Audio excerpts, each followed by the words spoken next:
Hello, everyone. Welcome to week 2 of our program.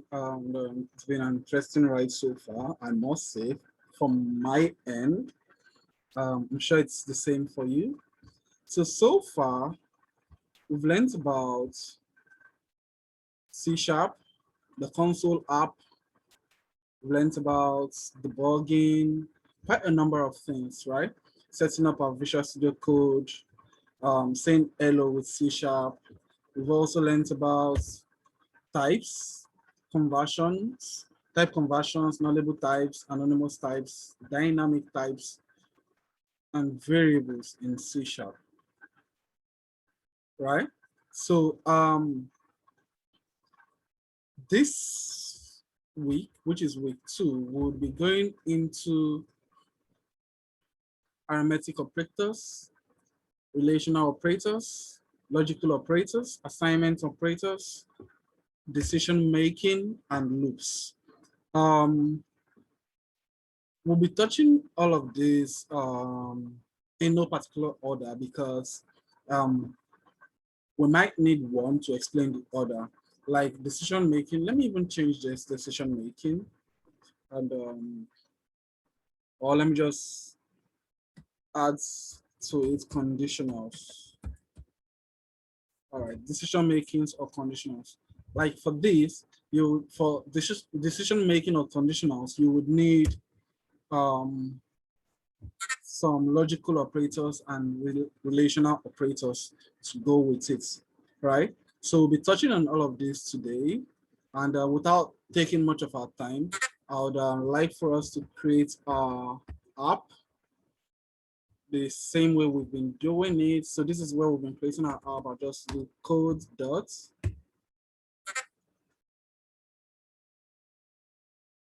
So open the terminal. Oh, sorry, not code dots. Pardon me. Command CMD. Yeah, sorry. To open the terminal, then I'm going to do .NET new console -n. Let's call this week 2.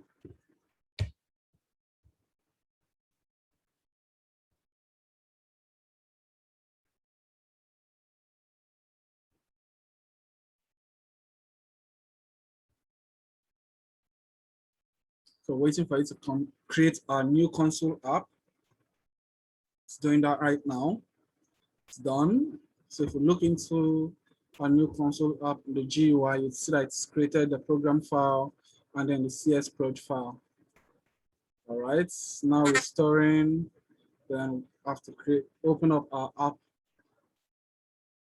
here. So I'm going to minimize this, bring this up here. Now code dot to open up our Visual Studio Code.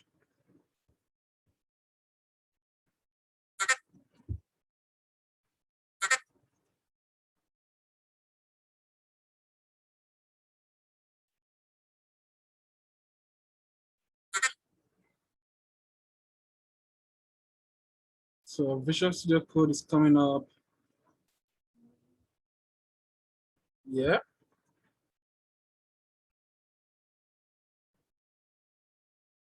Let's give it a couple of seconds to come up.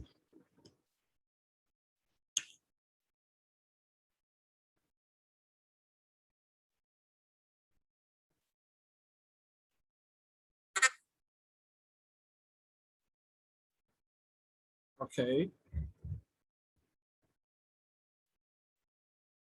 Oh, yeah. Pardon me, I was supposed to go into that directory. So I'm just going to do cd week 2, then code dots. So this should bring it up now. It's supposed to go into the directory we want to open up. So the previous way I did it opened up all projects in the file, in the folder, right? But we want to open up just one project, which is this one, which we've done. So now we'll go into this program.cs file. And just so we're not going back and forth, I'm just going to copy out all of this, which is what we want to talk about. bring it up here. And then comment it out. Then also copy out the second ones.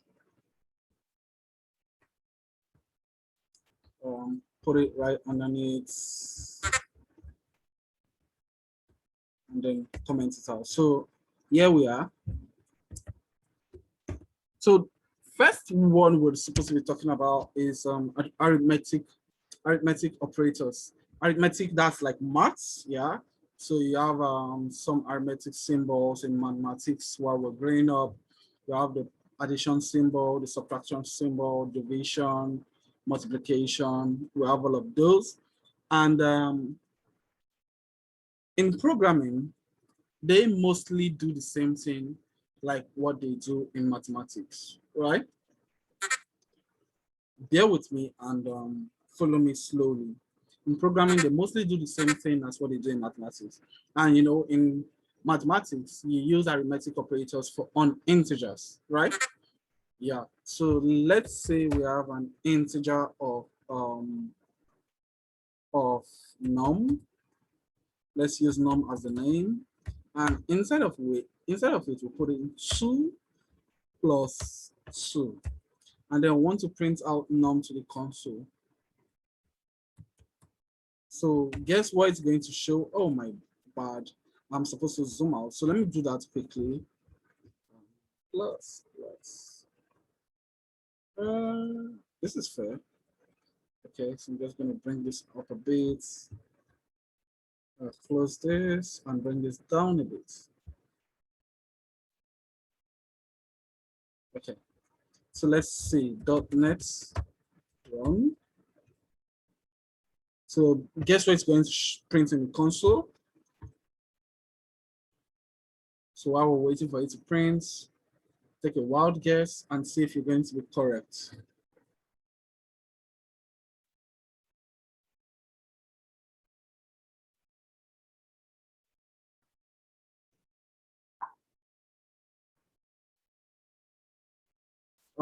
Sorry it's taking this much time, probably because this is the first time it's running. So let's give it a couple more seconds to build and then run.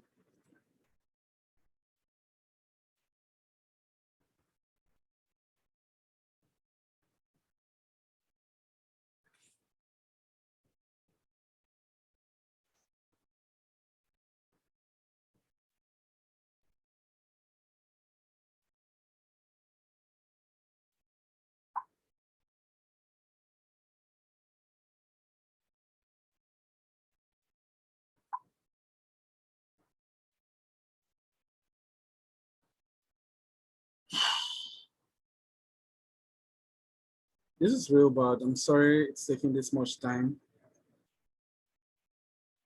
to run just one line of code. Shouldn't be this difficult. Just my system is pretty slow right now, and I should try changes.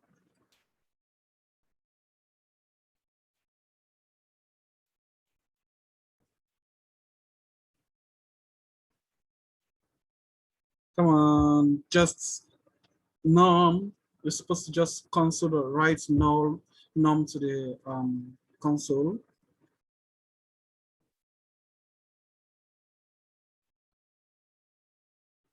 Come on.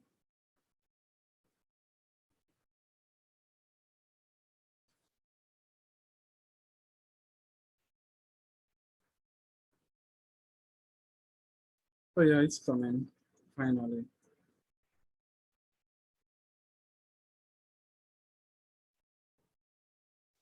Finally. I'm sorry it took that much time to just calculate 2 plus 2. Well, it's not the program, it's not that difficult, it's just my system acting up. And I'm sorry about that. But yeah, 2 plus 2 is 4. You see? So if we switch this up and say 2 plus 8, we're surely going to get a 10. This is real bad. I'm doing this again. I hope it's faster this time. So 2 plus 8 is supposed to give us a 10. Exactly. Then if we say 8 minus 3. So I'm just trying out arithmetic operators. 8 minus 3 is supposed to, oh my God, I'm supposed to say .NET on. Supposed to give us a 5. Yep, I know my maths, I think. 5, awesome. So this time I'm just going to leave them in there. So I'm just going to say addition, then subtraction. So I'm just going to do an addition here and do a subtraction here and call this num2. Just copy and paste this. And then num3, num4. Here I have multiplication. And here I have, let's see, division. Well, let's see, I think I can have, there's one more. It's called modulus. I'll explain what that one is shortly, but let's see. Subtraction, we've done that. Multiplication, so 8 multiplied by 3, then 8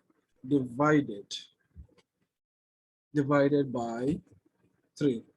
Then modulus, this is the sign for modulus, and the divided would give you a reason why there is a modulus arithmetic operator, right? So the modulus sign is like the percentage sign, right? So that's what we use for modulus in programming. So I'm going to print in 3. So we've done 1 and 2. I'm going to print in 3. My bad. 4, 5. So just going to do 4 and 5. Or before 5, let's just do 3 and 4. And then let's try to run it.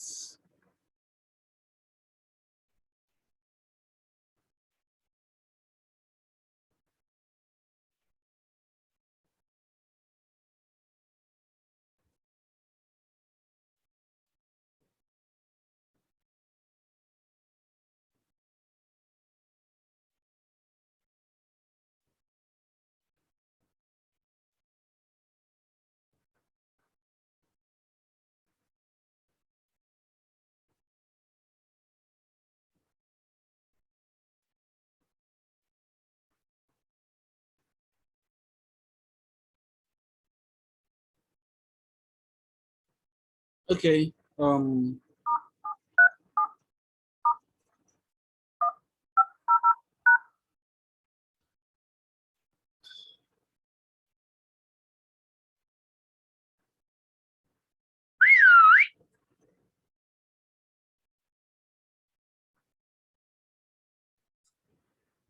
we're going to run this.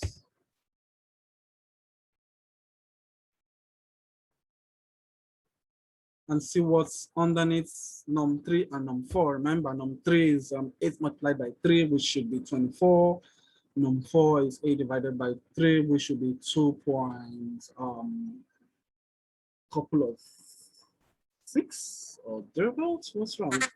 The variable num1 is assigned, blah, blah, blah. Local variable function is already defined. So we have, let's see. Oh yeah, so this should be num5, sorry. Okay, yeah, close this and then run it again. So 8 divided by, yeah, so these are warnings saying that num2, num3, and num5 were declared, but they were not used, right? So I'm just warning, ignore that. Okay, now 8 multiplied by 3 is 24. 8 divided by 3 is 2 points, I think 66666, yeah. But since this is an integer, it's going to just take 2 throw away the remainder. It's like, oh, I care nothing of the remainder. I don't care about the remainder, right? So modulus is an arithmetic operator that checks for the remainder after a complete calculation of division. Let's see what happens now. 8 modulus 3. Let's see what's going to give us. Let me just remove this and this so that there's no warning. So let's see what's going to give us. It's supposed to give us 2.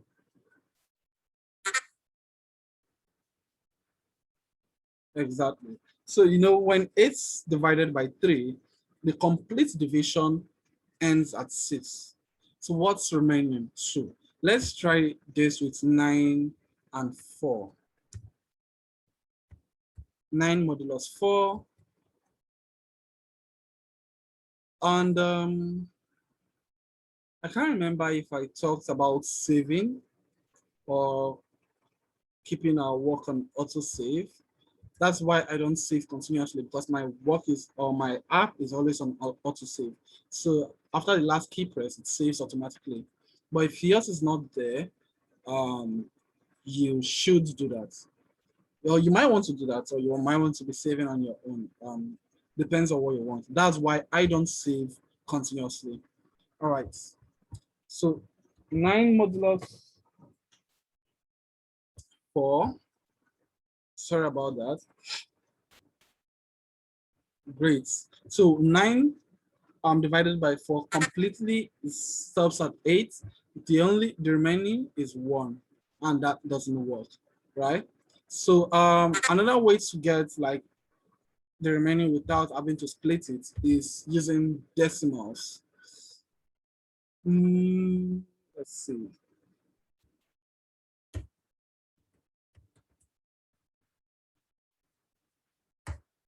6 equals 8.0 divided by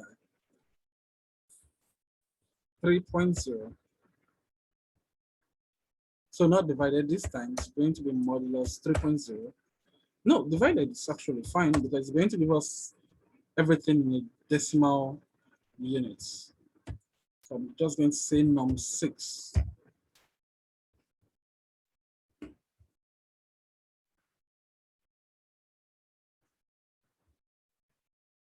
Let's see what cannot implicitly convert type double to decimal. Double. Okay, let's try this double. And then close all of this. What happened here?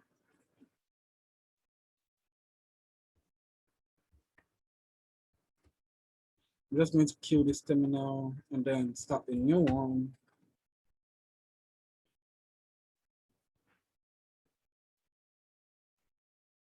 Okay, .NET's run.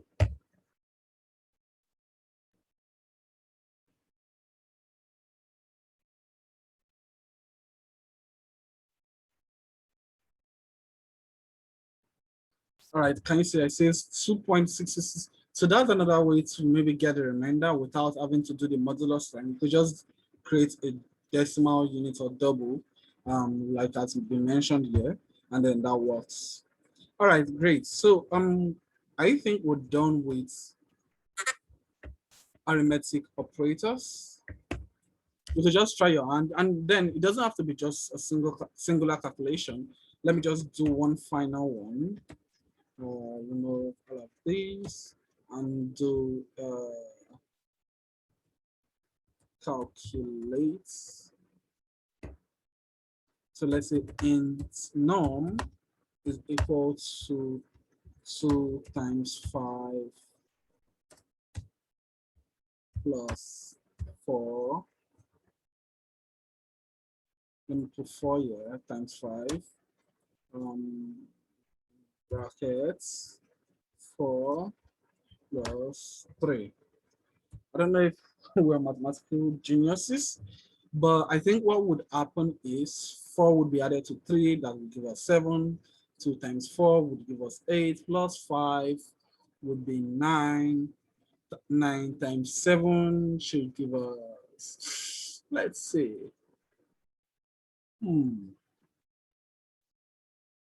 Let's see. It give us 63. Yep, I think so. So let's see if that would work correctly.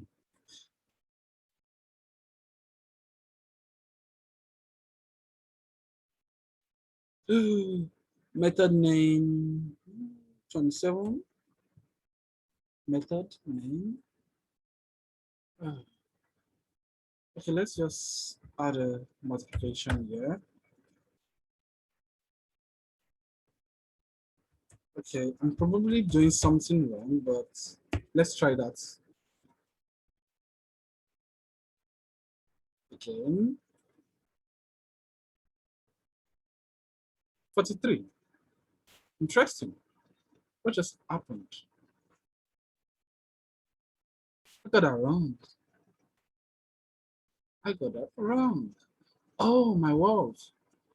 2 times, what's happening there? 2 times 4 is 8 plus 5 is 13. Sorry, yeah. 13. How did I do 13 times 7? 13 times 7 should be what?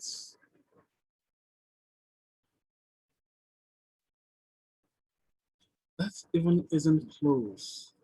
So I think I'm getting my mathematics wrong here. Pardon me, but this 43 should be correct. We should be mass brackets off. So it's probably doing 5 times 7 first before doing 2 times. Oh yeah. Addition comes last. Oh yeah, that's correct. So 5 times 7. Somewhere around 30 something plus 7 for the 3. That's correct actually. Yeah, so my point is it's not just you don't have to just do like a single calculation, and you could do like a complex calculation and then store it inside variable and then use that variable. And then I could also use this variable and say, okay, whatever I study in here, I want to do int num1 is equal to num plus num. So what that means is num1 is equals to 43 plus 43, and then I want to print num1 to the console.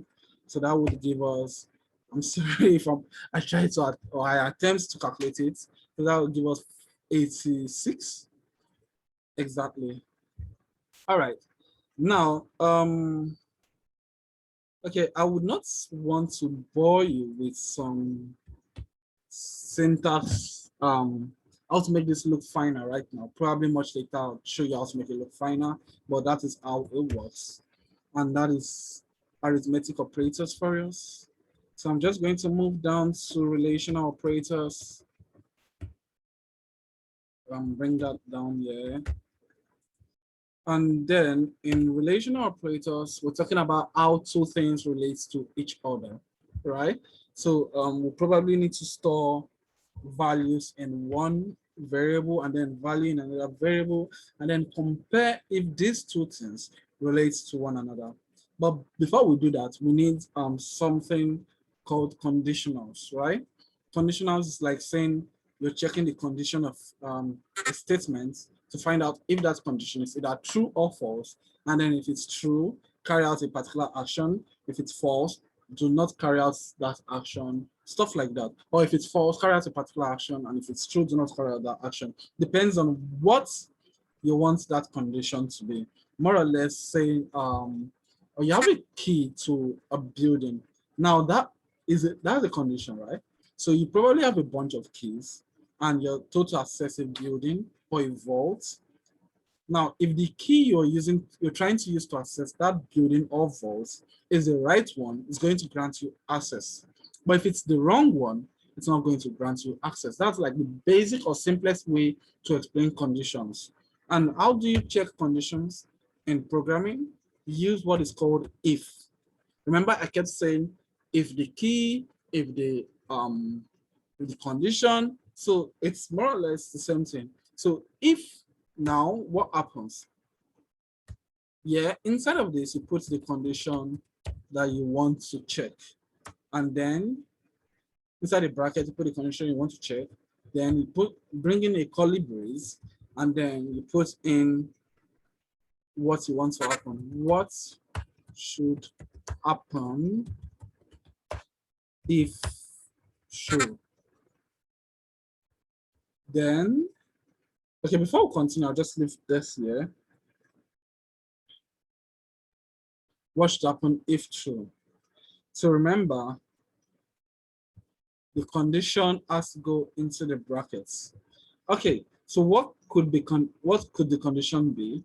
I'll just use simple conditions of booleans. So if true, I'm saying if true, then so remember this is a boolean, right? And we're saying if whatever is inside here is true, then do what's inside of here. So if it's true, I'm going to copy this and comment that one out. Do what's inside of here. And I'm saying it's true. Now let's see if it's going to print it's true to the console.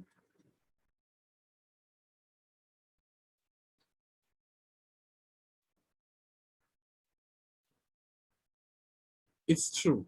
Very good. Now, if I change this to false, what do you think would happen? Do you think it would print it's true to the console? Let's find out.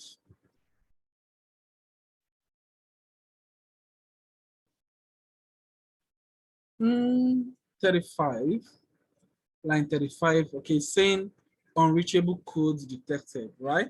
So it's saying that the code is there, but it can't be reached. Why? Because this condition is false. So that means our key that we're trying to use to access the door is not the right one. When it was true, it was the right key and it was granting us access to go inside of it. Yeah, that's a very simple ideology, right? So we have the key, it's the right one, it's granting us access to go inside of it. But if it's false, no access.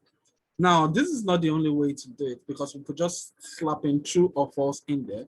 But what if we want to slap in we don't want to slap in true or false. We want to check if two numbers are equal, right? And then if they are equal, do something because of those numbers. So I'm going to start with they are equal, and I'm going to do what is called the let's see, relational operator. We're working now. This right here, the if statements, we're talking about conditionals, and then the one what I'm trying to do right now, I'm talking about relational operators. If num1 is equal to num2, you can see I'm using a double equal sign, equals equals, which means you're comparing the item on the right to the item on the left, or the variable to the right to the variable on the left. So we're saying if num1 is equal to num2, then do this. And what do you think would happen? Would we be able to enter into the block of code or building like we've been saying, or not? Let's see. Right, we did enter. It says it's true. I'm going to run it again so that it's just the only thing you see, and then it's so clear that, okay, that's what's happening. It's true. So what happens if I change 5 here to 6?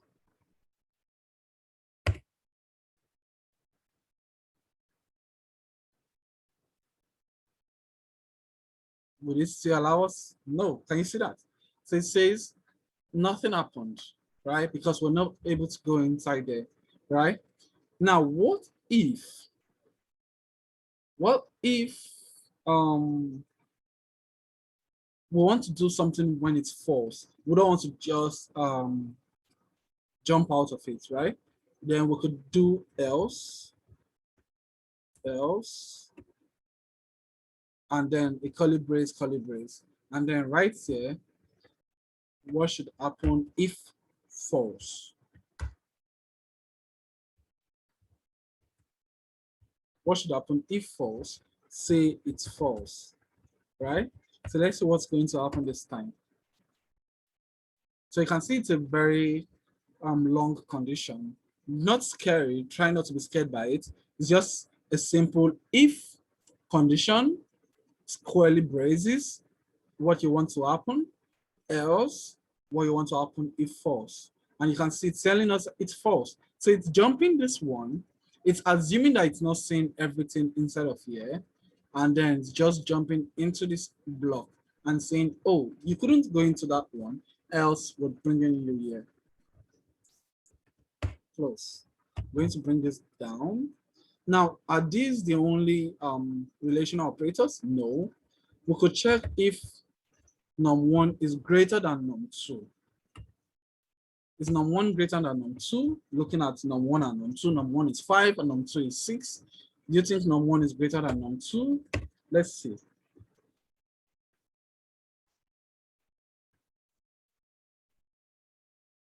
It's false. So num1 is not greater than num2. Is num1 lesser than num2? Let's try that.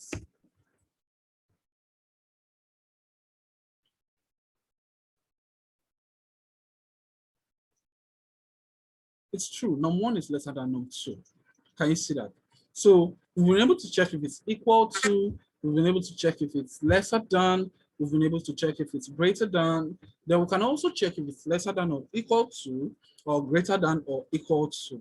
And that we can do by just adding an equal to the front of the lesser than or greater than. So like this, we're saying, is num1 lesser than or equal to num2, right? This should give us a true. If we check if num1 is greater than or equal to num2, this should give us a false. Let's check that one out.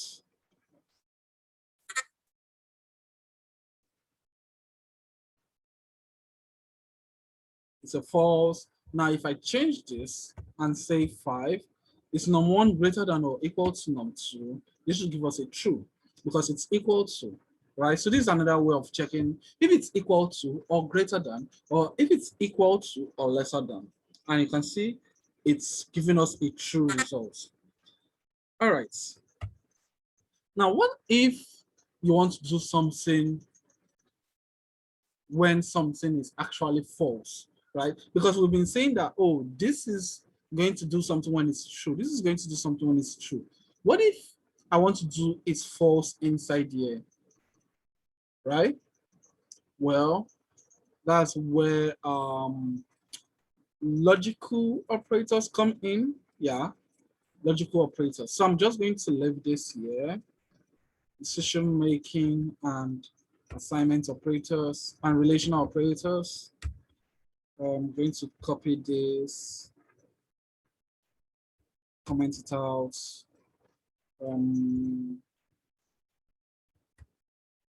Paste another one here. And this time I'm going to decision making and logical operators. No, not assignment, not relational, logical. I'm going to copy this and I'm going to paste it right before it. I just want us to keep track of what we're doing. Then I'm going to remove logical operators here. Then assignment operators, we've not talked about it. Loops, we've not talked about it. So I'm going to just remove them from here because we're probably going to be talking about them next. Add them here. Okay, great. So now we're talking about decision making and logical operators, right? So what if we want to actually do something when it's false? Now, some of the logical operators we want to talk about. We have and, we have or, we have not. Yeah, we have not, and there's one other one. Yeah, but mostly we use and, not, and or. I'm just going to and, which is double and sign or single and sign. We have or, which is, just putting this here, which is double, what's this sign called? It's called the or sign anyways, but it's just a straight line, right? It's just a straight line. And on my keyboard, it's just beside Z. I don't know where it's going to be on your keyboard. It's probably going to be the same place, but just check. Or a single one. Then we have not, which is this exclamation mark. So those are the like three logical operators that are mostly used. And this is the one I'm going to start with, not. So if I wrap all of this in around a not logical operator, it's going to invert the value. I'm going to try not to confuse you all here. So instead of doing the calculation, I'm just going to say false. Remember, if false, it's supposed to go to the next one, right? But I'm saying if not false, right? So it's going to say false. It's going to not going to change from the present value to the opposite one. So if we're putting true, it's going to change true to false. If we're putting in false, it's going to change false to true. Let's see this happen. Close, and then it's going to say true. It's going to show warnings. I'm sorry about the warnings. I'm going to say it's true. Whereas we're saying false, supposed to jump. Now, if I should remove the not, it's going to jump to it's false.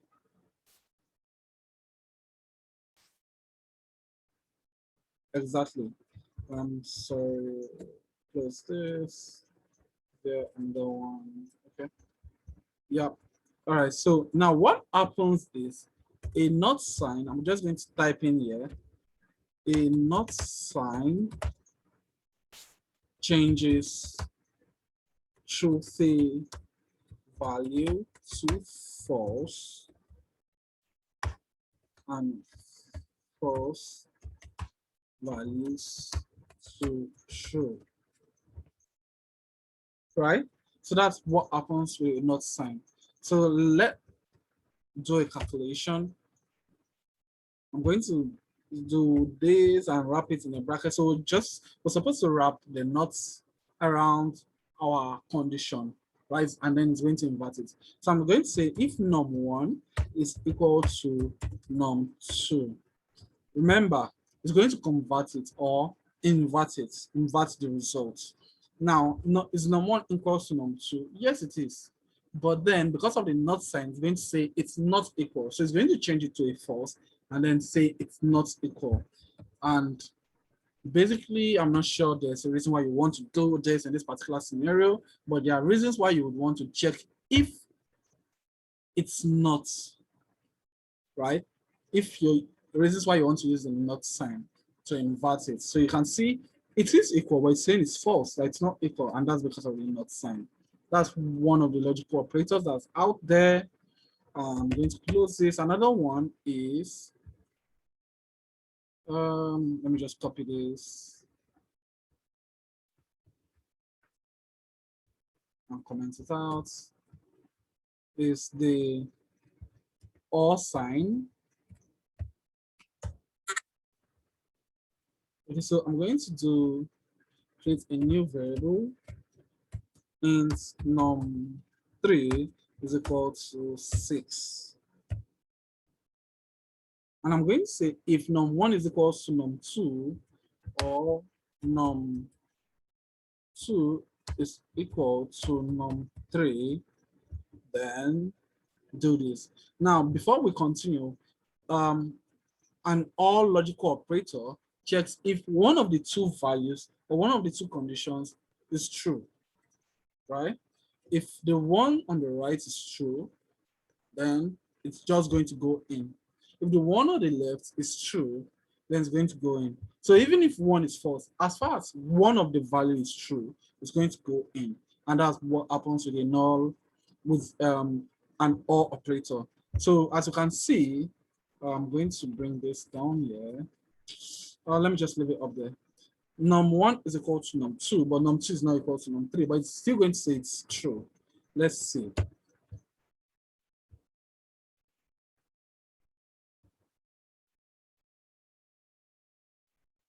right? But if they are both false, it's going to jump to the other end. So if I'm saying num1 equals to num3 and num2 equals to num3, which is both false, it's going to jump to the false end of this section.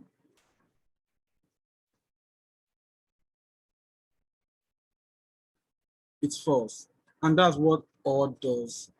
It's checking if at least one of the conditions wrapped around it is true. So if you have like 5 conditions and just one of them is true, it's going to allow you in.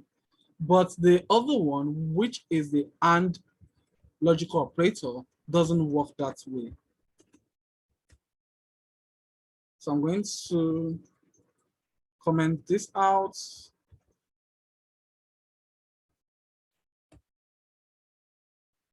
And change this to the AND logical operator, right?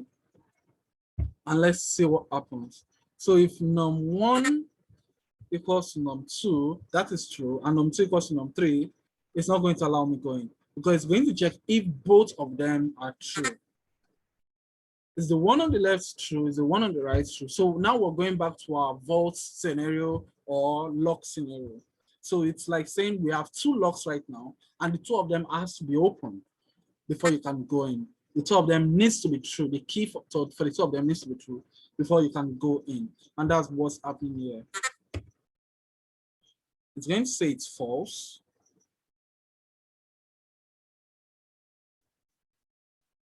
Exactly. But if I should look for a condition, okay, num2 is lesser than num3. So if I look for that condition and say num2 is lesser than num3, so is num1 equals to num2 true, but is num2 lesser than num3 true, then it's going to allow me access to the part that says it's true. Exactly. Right. So that is logical operators for us. Yeah. So I'm going to end this video here so that I'm not like bombarding you with a lot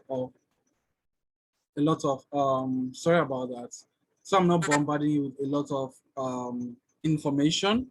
So I'm going to end this video here, and then I'm going to create another video for assignments, operators, and loops. I'm just going to continue there. I'm going to do that tomorrow. All right, thank you, everyone. If you do have any questions, as always, just ask them in the Slack channel or in the comment section on the YouTube video. I'd be very glad to answer your questions. Bye.